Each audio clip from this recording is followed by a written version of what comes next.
They stripped her family of dignity, stole her father's legacy, and left a mother to raise 2 children on her knees. But what they didn't see coming was the fire they lit in Ekene's soul. This is not just a story of survival. This is a story of rising. What would you do if the source of your family's happiness suddenly departed from the world? Helpless, I guess. Ekene was a beautiful girl in her early teens when her father died, leaving behind her mother and 2 children, herself and her younger brother. That was when the trouble began. Her father's family became hostile toward her mother, hurling accusations and calling her terrible names, even blaming her for her husband's death. Ekene stood by helplessly, unable to do anything. It wasn't news that her father's family had never liked her mother, but while he was alive, he made sure they never disrespected her. 2 weeks after the burial, the family seized all the property their brother had left behind, leaving Ekene's mother stranded with her 2 children. She begged and pleaded to no avail. With no other option, she began doing menial jobs just to feed her children, hoping that someday, God would hear her cry and send help. Despite their hardship, she raised her children in the most godly and respectful way. Every day after school, Ekene and her brother would go to their mother's workplace and help her out just so they could leave together on time. Some clients were kind, others were not. But no matter how harsh they were, their mother always wore a smile and remained polite. Time and again, Ekene would ask why she let people talk to her in such a disrespectful way, and her mother would simply reply, "As long as my children can eat well, I am willing to be patient." By the age of 18, Ekene had grown into a well-mannered young woman. After finishing secondary school, her mother's brother, who lived in the city, came to visit. Seeing how his sister was struggling, he took Ekene back to the city with the promise that she would further her education. Though not a wealthy man himself, he kept his word. He registered her for JAM, and Ekene passed in one sitting. Soon, she gained admission into a prestigious university. The night before she left for campus after dinner, her uncle called her mother. She thanked him for being a man of his word and for taking good care of her daughter. Then he passed the phone to Ekene. After exchanging pleasantries, her mother advised her to stay focused on her studies and keep her heart on God, no matter what she saw around her. With teary eyes, Ekene bid her mother goodbye. Then, kneeling before her uncle, she thanked him for everything he had done and promised to make him proud. The next day, he took her to school where she completed her registration and was assigned to a lodge she would share with 3 other girls. She quickly settled into university life, attending lectures, being respectful and friendly, and mostly keeping to herself. Her roommates, however, were into lifestyles that didn't align with her values. Though they invited her out several times, she politely declined and stayed on her lane. By her second year, things took a difficult turn. Her uncle lost his job, and Ekene's financial situation worsened. Determined not to give up, she began doing chores and assignments for wealthier students who didn't want to stress themselves. The money was small, but she was content. Then one night, while she was deep in thought about how to raise the balance for her school fees, with the exam date fast approaching and the threat of being barred from writing them looming, her roommates came in, laughing and talking about how much money they had made that night. They were surprised to see her home at that hour, as she was usually either at the library or at her church fellowship. They asked why, and she explained her situation. She told them she might not be allowed to sit for her exams because she hadn't paid her fees. Moved, they listened as she shared her ordeal. It was soon time for her fellowship meeting, so Ekene excused herself to go and prepare. After she left, her roommates sat together and made a decision. They were going to help her. But first, they had a plan. They would lure her to one of their upcoming parties. One of the popular final-year boys, a 400-level student, had been eyeing Ekene for a while. Despite all his attempts to get her attention, she had consistently refused his advances.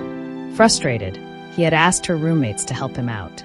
They had tried several times to get her to go out with them, knowing he would be around, but Ekene had always turned them down politely. Now, seeing how desperate she was for help, they decided this was their chance.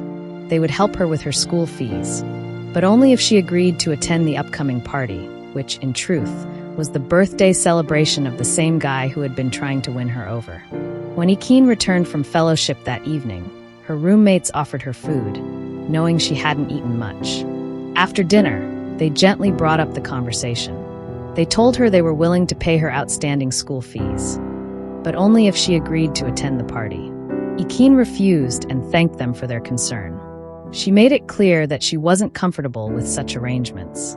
But as the days passed and the deadline for payment drew closer, with no hope of getting the money elsewhere, desperation set in. Finally, she agreed to go with them to the party. On the Sunday of the event, Ekene wore what she considered her best dress. But when her roommates saw her, they refused to let her go out with them dressed like that. "If you're going to this party, you need to look the part," one of them said. Ekene frowned. "If you expect me to wear a mini dress or go half naked, then forget it. I'm not going to sell my dignity for anything, not even school fees." There was a tense silence until one of the girls finally brought out a more modest but stylish dress. "Here," she said, handing it to Ekene. "You can wear this. It's decent enough." Reluctantly, Ekene changed into the dress. With her head held high and nerves bubbling in her stomach, she followed her roommates out the door and off to the party that would change everything. At the party, Ekene's roommates quickly disappeared into the crowd to dance and mingle with their friends, leaving her alone at the table where they had all sat upon arrival. Someone asked what she'd like to drink, and she requested a soft drink or water, nothing else. Soon the celebrant, Clinton, approached her with a warm smile, trying to make small talk. Ekene, sitting stiffly at the table, wondered why they had really brought her to the party. It was obvious she didn't belong there. Everything about her posture and expression said she'd rather be anywhere else. "If only my father hadn't died," she thought bitterly, "and left my mother at the mercy of his cruel family." Clinton, unaware of the turmoil in her heart, tried again to strike up a conversation. But this time, Ekene stood up and quietly walked out of the noisy, crowded room. Clinton followed her outside, but she wouldn't speak to him. He was persistent, though, and his concern was genuine. Finally, Ekene turned to him and spoke, her voice firm. "What do you want? Look, I'm not that kind of girl. This is the last place I would choose to be. My roommates know that, which is why I don't understand why they insisted I come tonight." Clinton gave a small smile. "Hi, my name is Clinton, and I just want to be your friend. You don't know how happy I am that you even said something to me." "What's your name?" he asked hopefully. Ekene didn't answer. Instead, she looked away and said quietly, "I'd rather figure out another way to pay the rest of my school fees. I don't belong here. And if my uncle or my mother ever found out I came to a place like this, they'd be so disappointed." With that, she turned and walked away, leaving the party without saying a word to her roommates. The next morning, Ekene woke up to find all three of her roommates already awake and clearly waiting for her. Their faces were serious. "Why did you leave the party without telling anyone?" one of them asked. Ekene apologized. "I'm sorry, I just wasn't comfortable. Everyone was staring at me like I didn't belong there." "Because I didn't. And please don't feel pressured about the money you promised me. It's okay." One of the girls opened her bag and silently pulled out an envelope. She handed it to Ekene without a word. Surprised, Ekene accepted it and thanked them, touched by the gesture. The girls said nothing more and left her alone to go about their day. A little while later, her phone rang. It was her uncle. They spoke at length, and he told her he had been able to gather some money for her fees and would be sending it to her shortly. "Don't lose focus, Ekene," he said gently. "Stay true to the reason you're there. You're doing well, and I believe in you." After ending the call, Ekene stood quietly for a moment, her heart filled with gratitude. Between the unexpected support from her roommates and her uncle's help, she finally had the balance for her school fees. She smiled, went to take her bath, and left for school, feeling hopeful again. As soon as Ekene arrived on campus that morning, she headed straight to the bursar's office to pay the balance of her school fees. Once the payment was confirmed, she was handed a receipt. Relieved, she smiled softly to herself and made her way to class for the day. After her first lecture, she joined a few of her coursemates to grab something to eat at the school canteen. As they chatted and waited in line, she spotted Clinton sitting at a corner table. He stood up and walked toward her, gently stopping her with a simple, "Hi." This time, Ekene didn't walk away. She stopped and gave him her attention. They talked for a few minutes, and when he asked for her name again, she finally told him. That marked the beginning of their friendship. She made it clear from the start that she wasn't interested in anything more, and Clinton respected that. Soon, their easy companionship became the talk of the campus. People whispered and stared when they saw the two of them together. Some girls grew envious, accusing Ekene of snatching Clinton away, as if he had ever belonged to them. If only they knew, she thought to herself with a quiet shake of her head. One cool evening after lectures, Ekene returned to the lodge and greeted her roommates. As they sat talking, she turned to them, puzzled. "Why does it feel like the whole school is worshipping Clinton?" she asked. "I don't understand. What's so special about him that everyone, students and even staff, treats him like royalty?" Her roommates stared at her in disbelief, mouths slightly agape. "Wait, you're serious?" one of them asked, sitting up. "You really don't know who Clinton is?" Ekene raised an eyebrow. "No. Should I?" They exchanged glances before one of them finally said, "Clinton isn't just popular, Ekene. He's insanely handsome, brilliant, and he's the only son of one of the richest men in the country.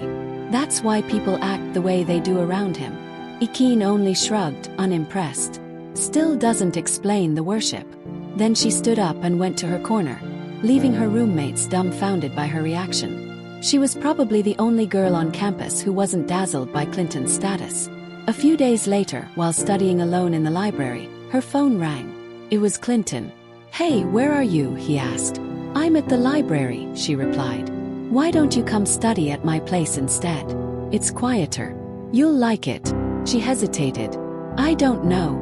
I'll come pick you up," he offered quickly, sensing her reluctance. "Just give me 10 minutes. Still unsure, she gave a quiet, "Okay." And with that, the call ended, leaving her heart beating a little faster than usual as she waited. It wasn't long before Clinton called to say he was waiting outside. Ekene packed her books into her tote bag and made her way out of the library. Just as he had said, his car was parked in front, drawing curious stares from students passing by. He stepped out and came around to open the passenger door for her. They exchanged greetings quietly, and she got in, slightly embarrassed by all the attention. As they drove off, she avoided eye contact with the onlookers, pretending not to notice the whispers. When they arrived at his house, Ekene was surprised. The building was massive, more like a mansion than a student residence. Then she reminded herself, well, he's the only son of a wealthy man. What did I expect? Clinton welcomed her warmly, ushering her inside. She placed her bag gently on the table and sat down in the spacious living room, still taking in the size and beauty of the place. Clinton excused himself to get his books, returning a few minutes later. "What would you like to drink?" he asked. "Just a soft drink, please," she replied. He cracked a light joke that made her smile, then went to the fridge and brought her a drink. They settled in to study, exchanging thoughts on assignments and reviewing their notes. Hours passed quietly, until it was late into the night. That's when Clinton's demeanor shifted. He leaned in too close. His hand brushed over hers, then moved somewhere more intimate. Ekene immediately pulled back. "Clinton, please don't," she said gently but firmly. But instead of listening, he grew aggressive. Within seconds, he had pinned her down, trying to touch her in places she hadn't invited. Terrified, she began to cry. "Please stop. Clinton, stop," she begged, her voice trembling, tears streaming down her cheeks. Suddenly, as if something snapped back into place, Clinton froze. He looked down at her and saw the fear in her eyes. Shame washed over his face. He quickly got off her and backed away. I'm sorry, Ekene," he stammered. "I don't know what came over me. I'm so sorry." Ekene sat up, still crying. She grabbed her bag and made for the door in a hurry. But Clinton blocked the way, not with force this time, but desperation. "Please don't go out now. It's really late and it's not safe. I promise I won't touch you again. Please just stay. You can lock the room if it'll make you feel better. I swear on everything I'll respect you." She stood there for a moment, uncertain. Part of her wanted to run, but another part, tired, scared and still trembling, felt it might be safer to stay, at least until morning. She didn't answer. She just slowly nodded. That night she stayed. True to his word, Clinton didn't try anything again. He kept his distance and let her be. At dawn, without saying a word, Ekene got up, dressed and left the house. She walked back to her lodge in silence, her heart heavy, her thoughts tangled. After the incident at Clinton's house, Ekene began to distance herself from him. Whenever their paths crossed on campus, Clinton would apologize, but she barely acknowledged him. The warmth that once existed between them was gone. Her roommates noticed the change and asked what had happened. "Nothing," Ekene said calmly. "We just don't have anything in common. I don't want to hang out with him anymore." Soon exams began. Ekene focused on her studies, poured all her energy into her papers, and when the semester finally ended, she packed her things and returned to her uncle's house for the holidays. Things weren't easy at her uncle's place. Money was tight and he seemed burdened. Wanting to ease the pressure and make use of the savings she had gathered from her small jobs in school, Ekene decided to start selling fruits by the roadside. One warm afternoon, about a week before school was set to resume, a black car pulled up beside her fruit stand. As she stepped forward to ask how many fruits they wanted, the back window rolled down. To her surprise, one of the passengers was Clinton. He stepped out of the car quickly, eyes lighting up. "Ekene," he called, smiling, and moved as if to hug her. But she stepped back, her expression unreadable. The smile on his face faded as he stopped, awkwardly lowering his arms. He could see clearly she hadn't forgiven him. She looked at him coolly, gave a short nod, and turned back to her stand. "Good day," she said plainly and walked away, leaving Clinton standing there stunned. Later that evening, Clinton returned home troubled. He went to his mother and confessed everything. The incident with Ekene, how he had misjudged her, and how ashamed he now felt. "I thought she was like the others," he admitted. "But she's different. I tried to apologize, but she won't even speak to me now." His mother listened patiently. When he was done, she asked gently, "Do you like her?" Clinton hesitated, then nodded. "Yes, but she doesn't even want to be friends with me anymore." His mother placed a hand on his shoulder. "Then you need to apologize sincerely. If your heart is true, she'll see it. Humble yourself and earn her trust again." Clinton nodded slowly. "Thank you, Mom," he whispered before heading to his room. The next morning after breakfast, Clinton drove straight to the roadside stall where Ekene was selling her fruits. She saw him coming and pretended not to notice. But Clinton didn't leave. He walked up to her, dropped to his knees right there by the stand, and said loudly enough for her to hear, "Ekene, sorry. I thought I knew you, but I was wrong. You're not like the others, and nothing excuses how I acted. I betrayed your trust. But if you can find it in your heart to forgive me, I swear I will never take your kindness for granted again." Ekene was stunned. She stared at him, speechless as he knelt before her in the dust, tears in his eyes. People nearby had started to notice, but Clinton didn't seem to care. At first she remained still, unmoved. But something in his voice, in his brokenness, pierced her heart. Finally she exhaled slowly. "Stand up, Clinton," she said quietly. "Enough of this. It's okay." He looked up at her, uncertain. "You mean, you forgive me?" She nodded. "I'm not doing it for you. I'm doing it for my peace of mind." He stood, and she motioned for him to sit on a bench near her stand. They talked about school life and everything in between. It wasn't exactly the way things had been before, but it was a start. Before leaving, Clinton promised to return the next day. And this time Ekene believed him. Every day leading up to resumption, Clinton returned to Ekene's fruit stall. At first he simply came to sit and talk. But soon he began helping her, calling out to customers, arranging the fruits, and joking around to draw people in. It became a daily routine, one that warmed Ekene's heart no matter how much she tried to hide it. Before long, their friendship returned to what it had once been, perhaps even stronger. Clinton was more thoughtful, more attentive, and more patient. This time he promised to protect what they shared with everything he had. When the second semester began, things quickly got busy for Clinton. It was his final stretch before graduation, and his schedule was packed with projects, final lectures, and departmental requirements. Still he made time for Ekene. Whether it was a shared meal, a short walk after class, or a few exchanged messages, he always found a way to remind her she mattered. Some students were surprised, and others displeased, to see their friendship rekindled. Whispers floated around campus from those who believed their connection had ended for good. But Ekene didn't pay them any mind. She had learned to live for her peace, not for public opinion. Then came the day of Clinton's final paper. with excitement and a tinge of nostalgia. He handed in his script, officially completing his journey at the university. But he wasn't ready to leave without doing one last thing. That evening, Clinton and a few of his close friends organized a small surprise gathering on campus. Word spread quickly, and soon a crowd had gathered. Students, friends, and even some lecturers curious to see what was going on. Under the warm hues of sunset, Clinton stood before everyone and called Ekene forward. She was confused at first, but walked up with quiet grace, her heart pounding. Then, in front of the crowd, Clinton spoke. "From the moment I met you, Ekene, I knew there was something different about you. I didn't always treat that difference the way I should have. But now I see it clearly.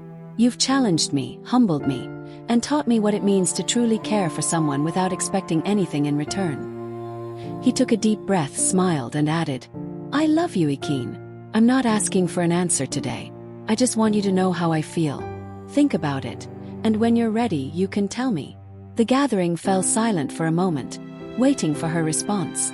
Ekene's cheeks flushed, but she managed a gentle smile. "Thank you, Clinton, for your honesty and for your heart. I'll give it some thought, and when I'm ready, I'll let you know." The crowd erupted into soft cheers and applause. And though Clinton had just closed one chapter of his life, he knew a new one might just be beginning, with Ekene. After graduation, Clinton left school, but he never left Ekene. They kept in touch, calls, texts, video chats, and over time their bond only grew stronger. Despite the distance, their friendship blossomed into something deeper, something quietly powerful. Then one weekend, Clinton came to visit her on campus. Ekene was overjoyed to see him again, and they spent the afternoon catching up. But she couldn't help noticing a strange expression on his face, like he had something heavy on his mind. After she served him a meal and they'd laughed over random memories, Clinton grew quiet. His tone shifted as he finally spoke. "There's something I need to tell you," he said seriously. "I'm going to be away for 2 years. My dad wants me to go for my master's in the States." Ekene blinked, surprised. "Clinton, that's amazing news. I'm so happy for you. Why do you look so worried?" He looked her in the eyes. "Because you still haven't given me an answer. I told you how I felt before I graduated, and I've waited. But now I'm about to leave the country without knowing how you truly feel." His words settled over the room like a quiet storm. Ekene was silent for a moment. Her heart raced.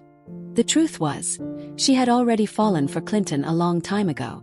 But fear had held her back. Fear of heartbreak. Fear of trusting the wrong person. She had been careful, cautious. Yet here he was again, raw and honest. She looked at him, really looked at him, and saw sincerity, patience, and love. "I've been scared," she admitted softly. "Scared of getting hurt. But the truth is, I love you too, Clinton. I've loved you for a while now.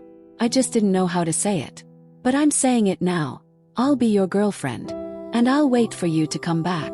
Clinton's face lit up with joy. Overwhelmed, he reached out and took her hands. "You don't know how much this means to me, Ekene," he said, his voice thick with emotion. "I swear to you, I will never hurt you. I'll stay faithful. You're all I want." Though a flicker of doubt still lingered in Ekene's heart, because life had taught her to be cautious, she believed him. She trusted him. They embraced, a quiet promise sealed between them. The day of Clinton's departure came quickly.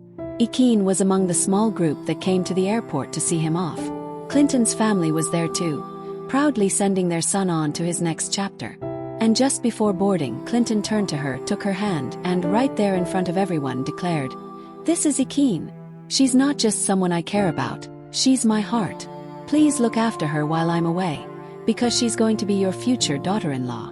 There were surprised smiles and approving nods from his parents and relatives, but all Ekene could do was stare at him, her heart full, her eyes brimming with quiet tears.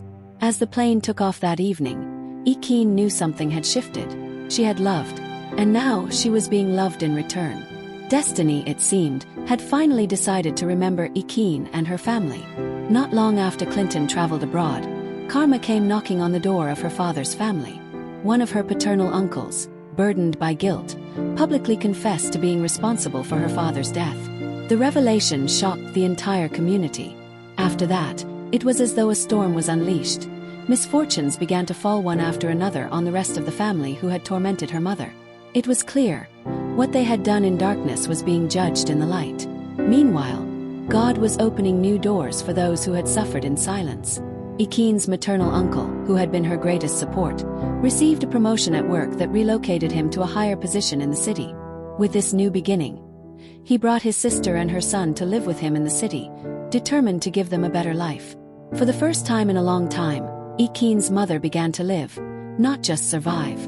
Through all of this, Clinton never stopped communicating with Ekene. From across the ocean, he remained a constant in her life, sending encouragement, checking in regularly, and celebrating every milestone with her. Their bond only grew stronger. Academically, Ekene flourished. She worked hard, stayed focused, and rose above every challenge. When it was time to graduate, she didn't just finish. She graduated at the top of her class. Her success became a source of joy, not just for her, but for her family. They wept tears of pride and gratitude. When Clinton returned from the United States, a welcome party was held in his honor. Both his family and Ekene's were present, gathered in celebration, not just of his achievements, but of everything life had brought them through. As the event reached its height, Clinton stood up. The room fell silent. He turned to Ekene, smiling, and slowly got down on one knee. "In front of everyone who matters to me," he said, voice steady, "I ask you, Ekene, my friend, my peace, my answered prayer, will you marry me? I promise you forever." The room erupted in joyful gasps and applause, but all Ekene could see in that moment was Clinton, and the journey that had brought her here. Tears filled her eyes as she nodded, then whispered, "Yes." She could hardly speak through the emotion rising in her throat. She thought of her mother, who stood nearby with tears of her own. She looked at her uncle, the man who had stepped in when life tried to crush them, and her heart overflowed with gratitude. God had done it. He had written their story with grace, mercy, and restoration. Ekene embraced Clinton, her heart whispering a silent prayer of thanks. Her story, once filled with sorrow, had become one of beauty. She was no longer the girl who stood helplessly at her father's burial. She was a woman loved, chosen, and finally free. Years passed, but the memory of where it all began never faded. Ekene stood at the front porch of her home, now a beautiful two-story house nestled in the quiet suburbs of Abuja. The sun was setting, painting the sky in hues of gold and orange, as laughter echoed from the backyard where Clinton played with their twin daughters. Their son, just a year old, rested against her chest, asleep in a sling. Life was nothing like it used to be. It was better. Her mother now ran a thriving food store in the city, confident, radiant, and unburdened. Her uncle, now retired, often reminded anyone who would listen that he had always believed Ekene was destined for greatness. And he wasn't wrong. Ekene had gone on to build a successful career in education reform, helping provide scholarships and mentorship to young girls from underserved communities. Girls just like she once was. She and Clinton had also launched a foundation in her father's name, offering legal aid to widows unjustly denied their rights.